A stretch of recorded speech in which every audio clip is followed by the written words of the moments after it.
Hello everyone, एक के special classes में आप सभी का दिल खोलकर स्वागत है। तो चलिए आज के क्लास की शुरुआत करते हैं।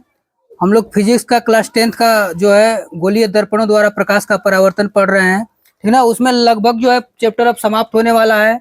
अब गोलीय दर्पणों के लिए चिन्ह परिपाटी, और चिन्ह परिपाटी आपके लिए बहुत ही ज्यादा जरूरी है। जब तक चिन्ह परिपाटी पता नहीं रहेगा, आप न्यूमेरिकल क्वेश्चंस जो होते हैं, आंकिक प्रश्न, उसको कर नहीं पाएंगे, मतलब जो सवाल होते हैं उसको नहीं लगा पाएंगे। इसलिए इसका बहुत महत्व हो जाता है आंकिक प्रश्न की दृष्टि से, ठीक ना। तो इसको जानना बहुत जरूरी है कि वस्तु जो है, मतलब कि उसकी फोकस दूरी के लिए कौन सा चिन्ह रखेंगे, वस्तु की दूरी के लिए कौन सा चिन्ह रखेंगे, ठीक है। तो एक अवतल दर्पण हमने बना दिया, इसके लिए चिन्ह परिपाटी लिखा दे रहे हैं, ठीक ना। इसको आपको जानना बहुत ही जरूरी है। देखिए, एक ही हो गया उत्तल दर्पण। अब कभी भी जो दूरी रहेगी, सुनिए ध्यान से, इसको देखेंगे। ये मान लीजिए दर्पण का द्वारक M1 M2 है, ये P है, ठीक ना। अब इससे, इस वाले दर्पण से, ठीक ना, यहाँ पे एक लंब डाल देते हैं। इस रेखा के इधर जो भी बाएं साइड जो भी रहेगा वो ऋणात्मक रहेगा, ठीक ना। बाएं साइड जो भी रहेगा वो ऋणात्मक रहेगा, और नीचे जो रहेगा वो भी ऋणात्मक रहेगा। बाएं ऋणात्मक, नीचे ऋणात्मक, बाकी जो ऊपर होगा धनात्मक और दाएं धनात्मक। अभी समझाएंगे क्या क्या बाएं रहता है, क्या क्या दाएं, ऊपर नीचे क्या क्या रहता है, सब, ठीक ना। अब देखिए, इधर जो भी रहेगा सब क्या होगा, ऋणात्मक होगा। ऋणात्मक जो भी इधर रहेगा सब ऋणात्मक होगा, निगेटिव। नीचे जो होगा, नीचे की तरफ, वो भी ऋणात्मक ही होगा, ऋणात्मक। ऊपर की तरफ कोई चीज हो, अगर इस वाले रेखा को देखेंगे और इस वाले रेखा के ऊपर है, इधर भी रहेगा तब भी धनात्मक रहेगा, ऊपर की तरफ रहेगा तो इधर भी रहेगा तो, लेकिन ऊपर की तरफ रहना चाहिए। ये हो जाएगा पॉजिटिव, धनात्मक। ये बहुत ही जरूरी है आपके लिए। और कोई दाएं साइड रहेगा, दाएं साइड, तो ये भी धनात्मक हो जाएगा, धनात्मक। अब ये तो आपने जान लिया किधर रहेगा तो ऋणात्मक होगा, किधर रहेगा धनात्मक। लेकिन ये कैसे पता करेंगे कौन सा इधर रहेगा कौन उधर रहेगा, ठीक ना, नीचे ऊपर कौन रहेगा। तो आप हमेशा देखे हो कि जो वस्तु रहती है हमेशा दर्पण से पहले रहती है। अब यहाँ पे एक और चित्र बना दे रहे हैं आपके लिए, आपको जानना बहुत जरूरी, क्योंकि पहले जो होता ये था कि दर्पण का सूत्र देता, मतलब सूत्र सिद्ध करने के लिए देता था, तो उसमें सब पता होता था, ठीक ना। अब इसमें हम इसी में बता दे रहे हैं सब। अब यहाँ पे होता है आपका ये ध्रुव P। अब ये जो गोलीय दर्पण, जिस खोखले गोले का भाग होता है उसके केंद्र को क्या कहते हैं, वक्रता केंद्र, जिसको C से प्रदर्शित करते हैं, ठीक ना। इधर देखेंगे इसको, ये अलग चीज है, ये मतलब उसी उसी में काम आएगा ये, ठीक ना।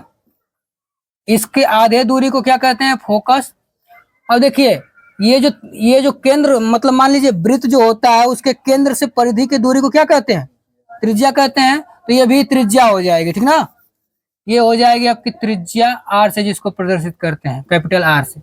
वक्रता त्रिज्या इसको कहेंगे, केवल त्रिज्या नहीं, वक्रता त्रिज्या R से प्रदर्शित करेंगे।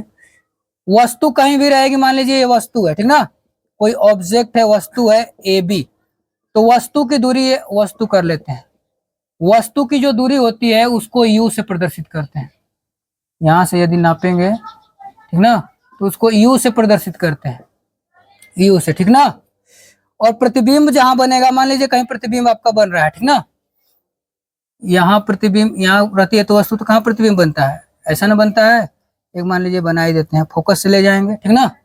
एक किरण फोकस से ले जाएंगे तो मुख्य अक्ष के समांतर हो जाएगी, और एक किरण को ले जाइए ऐसे, तो ये उसी मार्ग से वापस लौटती है, जो वक्रता केंद्र से होकर जाती है उसी मार्ग से वापस भी लौट जाती है। कहाँ कट रहा है ये, यहाँ पे, ठीक ना। ये हो गई वस्तु, ठीक है। तो जो वस्तु की दूरी होती है उसको V से प्रदर्शित करते हैं, याद रखेंगे, वस्तु की दूरी को V से, प्रतिबिंब की दूरी, वस्तु की दूरी U से, ठीक ना। ये वस्तु की दूरी को U से प्रदर्शित करते हैं। ये बना है आपका इमेज, प्रतिबिंब, मतलब A', B', ये है, ठीक है, ये प्रतिबिंब। और प्रतिबिंब की दूरी जो होती है वो किससे प्रदर्शित करते हैं, V से प्रदर्शित करते हैं। और ये इसको यहाँ से यहाँ की दूरी को फोकस दूरी कहते हैं, जिसको स्मॉल f से प्रदर्शित करते हैं। ये यहाँ से फोकस के बीच की दूरी, ठीक ना, ध्रुव से फोकस के बीच की दूरी को क्या कहते हैं? फोकस को हम सबको लिख देते हैं, ये वस्तु यू जो होती है वस्तु की दूरी, वस्तु की दूरी, ठीक है। भी होती है प्रतिबिंब की दूरी, और दूरी कहाँ से मापते हैं? ध्रुव से, ठीक, यहां से प्रतिबिंब की दूरी। एफ होती है फोकस दूरी, फोकस दूरी। आर होती है वक्रता त्रिज्या, वक्रता त्रिज्या, ठीक है। ये हमने सब इसमें दर्शा भी दिया, यहाँ पे लिख भी दिए। अब आपको बताएंगे, अच्छा इसको पहले नोट करेंगे तब फिर आगे बढ़ते हैं। देखिए इसको, ये तो हो गया कि वस्तु की दूरी को यू से प्रदर्शित करते हैं, यहाँ वस्तु है, और भी जो है प्रतिबिंब की दूरी, ये प्रतिबिंब है, ठीक ना। तो भी हो गया, यह फोकस दूरी, और आर वक्रता त्रिज्या। अब किस दर्पण में किसको धनात्मक लेते हैं, किसको ऋणात्मक, अभी आप इसको पहले ध्यान से देखिए, समझिए इसको। मान लीजिए पद, अवतल दर्पण, उत्तल दर्पण, अवतल दर्पण, उत्तल दर्पण, उत्तल दर्पण।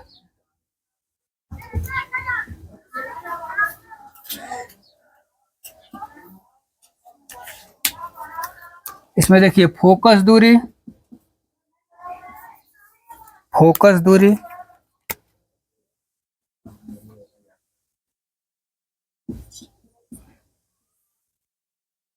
वस्तु की दूरी,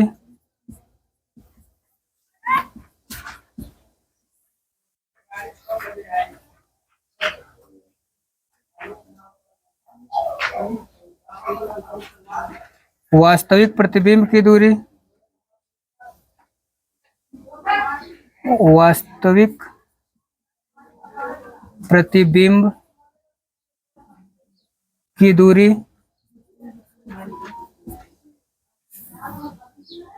आभासी प्रतिबिंब की दूरी, आभासी प्रतिबिंब की दूरी, आभासी प्रतिबिंब की दूरी,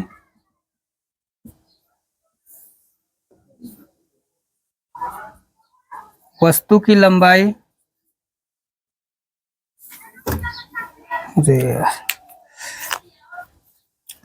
वास्तविक प्रतिबिंब की लंबाई, वास्तविक प्रतिबिंब की लंबाई, ठीक है।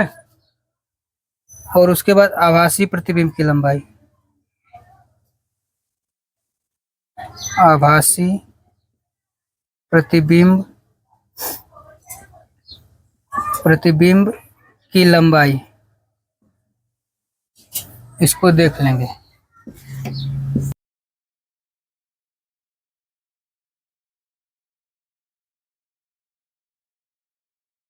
अब देखिए आप, ये जो है मतलब ये जो रहेगा, जैसे मान लीजिए फोकस दूरी को एफ से प्रदर्शित करते हैं ना, ये एफ वस्तु की दूरी, यू प्रतिबिंब की दूरी, कोई भी प्रतिबिंब हो भी से प्रदर्शित करेंगे, ठीक ना। वस्तु की लंबाई को वस्तु की लंबाई को यू से प्रदर्शित कर सकते हैं, ठीक ना, नहीं तो ये एल से प्रदर्शित करते हैं, और एल डैश से अभी आवर्धन पढ़ेंगे तब बताएंगे, ठीक ना। देखिए फोकस दूरी जो है अवतल दर्पण में, देखिए फोकस, ये अवतल दर्पण है, ठीक ना। अवतल दर्पण में फोकस दूरी किधर है? किधर है? बाएं साइड है ना, बाएं साइड है, तो इसका मतलब बाएं साइड का हमने क्या बताया था? ऋणात्मक। तो अवतल दर्पण में फोकस दूरी क्या हो जाएगी? ऋणात्मक हो जाएगी, ठीक ना। बस ऐसे संकेत में लिख दे रहे हैं, ऋणात्मक। और उसके बाद उत्तल दर्पण में फोकस दूरी, उत्तल दर्पण देखिए किधर की तरफ बनता है, इधर की तरफ बनता है ना, तो इसका एक गोला बनाएंगे तो इधर की तरफ आएगा, मतलब वक्रता त्रिज्या इधर होगी, फोकस दूरी इधर होगी, दाएं साइड, तो दाएं साइड रहेगा तो क्या होगा? धनात्मक, ठीक ना। ये आपको ऐसे आप करेंगे ना तो याद करने की जरूरत नहीं पड़ेगी, ठीक है। आप सोच लेंगे आप कि किधर वस्तु रहती है, किधर फोकस दूरी किस में रहता है, किस दर्पण में, तो याद करने की जरूरत नहीं है। नहीं तो इस तरह आप रट भी सकते हैं, हम दोनों तरीका मतलब हम समझा कर बता दे रहे हैं, ठीक ना। अब वस्तु की दूरी, वस्तु को हमेशा दर्पण से पहले रखेंगे, मतलब बाएं साइड में रखेंगे, ठीक ना।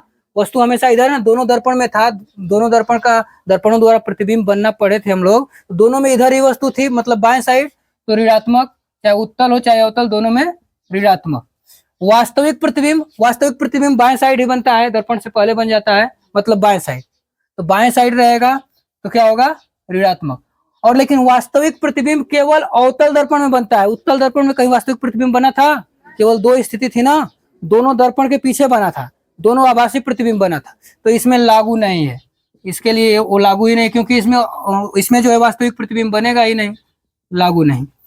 आभासी प्रतिबिंब की दूरी, आभासी प्रतिबिंब की दूरी जो है ये है आभासी प्रतिबिंब का मतलब दर्पण के पीछे ना, वास्तविक प्रतिबिंब की दूरी, वस्तु की दूरी, अच्छा वास्तविक प्रतिबिंब की दूरी हो गई। अब आभासी प्रतिबिंब की दूरी, अवतल दर्पण में भी आभासी प्रतिबिंब बनता है, उत्तल दर्पण में भी, ठीक ना। एक स्थिति जो होती है, छठवीं स्थिति अवतल दर्पण में, तो उसमें आभासी बन रहा था ना, आभासी और बड़ा, तो इसमें भी आभासी बनता है। आभासी प्रतिबिंब हमेशा कहां बनेगा, दर्पण के पीछे, मतलब दाएं साइड। दाएं साइड के लिए क्या लिखेंगे, वास्तविक प्रतिबिंब की लंबाई, जो वास्तविक प्रतिबिंब होता है क्या होगा, दर्पण से पहले बनेगा और उल्टा बनेगा। उल्टा का मतलब नीचे की तरफ, तो इस रेखा की जो नीचे तरफ होता है वो क्या होता है, ऋणात्मक, है ना, तो ऋणात्मक हो जाएगा। लेकिन ये अवतल दर्पण में ही केवल वास्तविक प्रतिबिंब बनता है, उत्तल दर्पण में तो वास्तविक प्रतिबिंब बनता नहीं, तो इसमें हो जाएगा लागू नहीं, लागू नहीं। अब देखिए आभासी प्रतिबिंब दोनों में बनता है, और आभासी प्रतिबिंब क्या होता है, हमेशा सीधा होता है, ऊपर की तरफ, सीधा होगा तो ऊपर की तरफ ना, इधर ऊपर की तरफ बन रहा था, तो ये हो जाएगा धनात्मक दोनों के लिए, ठीक है। ऐसे आप मतलब लिख सकते हैं, नहीं तो आप याद भी कर सकते हैं, याद करने के लिए भी ये है ऋणात्मक धनात्मक। क्योंकि जब न्यूमेरिकल लगाएंगे ना, न्यूमेरिकल में जो सूत्र होता है दर्पण का सूत्र, 1/में भी प्लस 1/में यू बराबर 1/में एफ, जो सूत्र होता है दर्पण के लिए, तो इसमें भी है यू है, 1/में भी प्लस 1/में यू, भी है यू है और एफ है। तो जब क्वेश्चन देगा कि कौन सा दर्पण है, उत्तल दर्पण देगा चाहे अवतल दर्पण, तो उसमें इसका चिन्ह रखना ना पड़ेगा, तो इस सूत्र में रखेंगे तो चिन्ह सहित रखेंगे, इसीलिए चिन्ह परिपाटी का बहुत योगदान है, मतलब बहुत महत्वपूर्ण है चिन्ह परिपाटी, ठीक ना, न्यूमेरिकल की दृष्टि से, अर्थात आंकिक प्रश्न की दृष्टि से बहुत जो है महत्वपूर्ण है, तो इसमें चिन्ह भी रखते हैं, इसलिए अभी इस पर यह सूत्र पर कई क्वेश्चन हल किया जाएगा न्यूमेरिकल, ठीक है, इसको नोट कर लीजिए। देखिए हम लोग ने चिन्ह परिपाटी जो है वहां तक पढ़ लिया है, ठीक ना। चिन्ह परिपाटी में अवतल दर्पण के लिए और उत्तल दर्पण के लिए, ठीक है, किसके लिए मतलब कौन सा प्रतीक लगता है, मतलब ऋणात्मक धनात्मक क्या क्या होते हैं किस दर्पण के लिए, यहाँ तक हम लोगों ने कवर कर लिया है। उसके बाद अब फार्मूले ही पढ़ेंगे हम लोग, 3 फार्मूले हैं, ठीक ना, और उस पर क्वेश्चंस आते हैं, परीक्षाओं में पूछते हैं क्वेश्चंस, और बहुत इंपॉर्टेंट होता है, लेंस या दर्पण से एक ना एक क्वेश्चन जरूर पूछ देता है। मान लीजिए आज का जो 3 टॉपिक हम लोग पढ़ेंगे, उसमें से परीक्षा में कोई ना कोई जरूर पूछेगा, कन्फर्म 100% पूछेगा, उससे न्यूमेरिकल पूछ दे चाहे उसमें संबंध पूछ दे। हाँ, अब आप लोगों के सिलेबस के अकॉर्डिंग ही पढ़ाया जाएगा, क्योंकि पहले जो था लेंस का सूत्र सिद्ध करना होता था और दर्पण का सूत्र सिद्ध करना होता था, लेकिन अब डायरेक्ट फार्मूला दे दिया है 2025-26 का जो सिलेबस है उसके अनुसार, ठीक ना, तो उसी के अनुसार बस फार्मूला को देख लेंगे और उस पर न्यूमेरिकल हम लोग हल करेंगे। देखिए पहले तो आपको ये जो है एफ और आर में जो संबंध होता है ये भी छूट गया है, इसको आप देख लेंगे। एफ तथा आर में संबंध, एफ तथा आर में संबंध,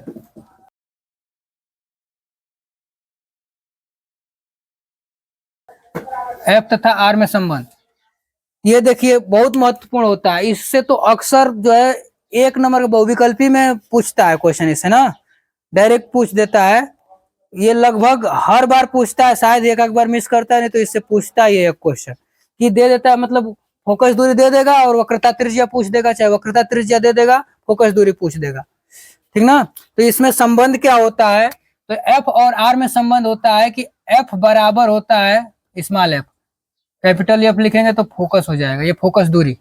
एफ बराबर क्या होता है, r/2, ये रिलेशन होता है इन दोनों में, एफ और आर में जो रिलेशन होता है एफ बराबर r/2 होता है, या फिर इसी से लिख सकते हैं r बराबर 2f, ठीक ना, 2 को इधर भेज देंगे तो 2f हो जाएगा।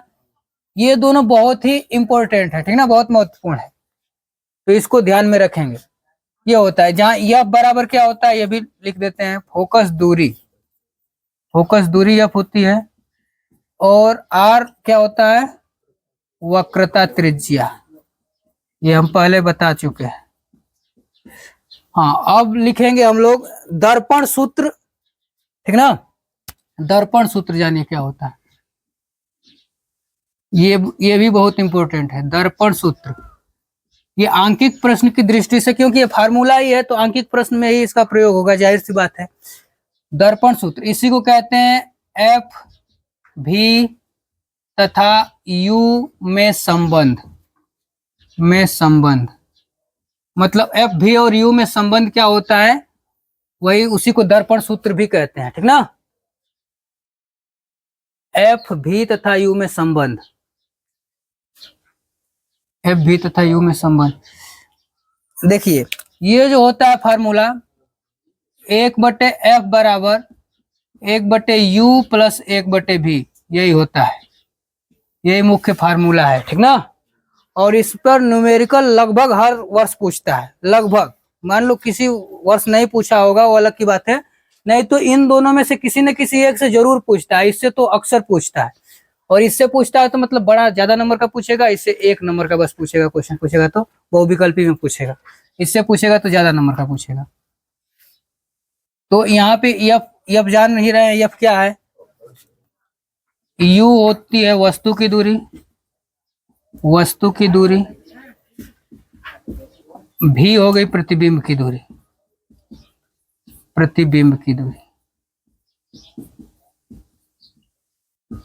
अब देखिए इसमें चिन्ह परिपाटी हम लोग पढ़ चुके हैं ना, तो चिन्ह परिपाटी सहित इसका मान रखेंगे। जैसे यफ का कोई मान होगा तो यफ का मान किस दर्पण के लिए धनात्मक रहेगा, किस दर्पण के लिए ऋणात्मक, तो चिन्ह के साथ रखकर सॉल्व करेंगे, ठीक ना।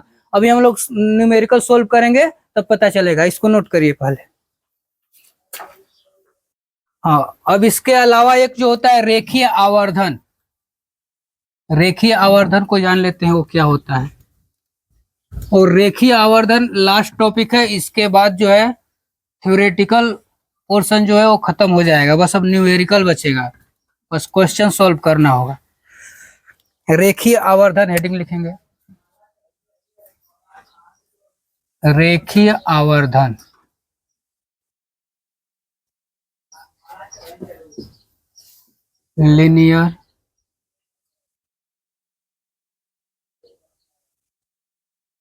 Linear magnification.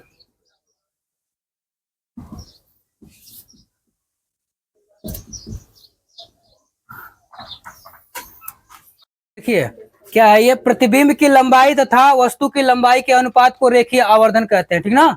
इसे स्मॉल m से प्रदर्शित करते हैं। तो m बराबर जो होता है, स्मॉल m बराबर, हमने क्या कहा कि वस्तु प्रतिबिंब की लंबाई और वस्तु की लंबाई के अनुपात को ना, तो प्रतिबिंब की लंबाई हो गई h डैश और ये वस्तु की लंबाई h, इन दोनों के अनुपात को रेखीय आवर्धन कहा जाता है, जिसको स्मॉल m से प्रदर्शित करते हैं। अब इसको चाहें तो हम इतना भी लिख सकते हैं, ठीक ना।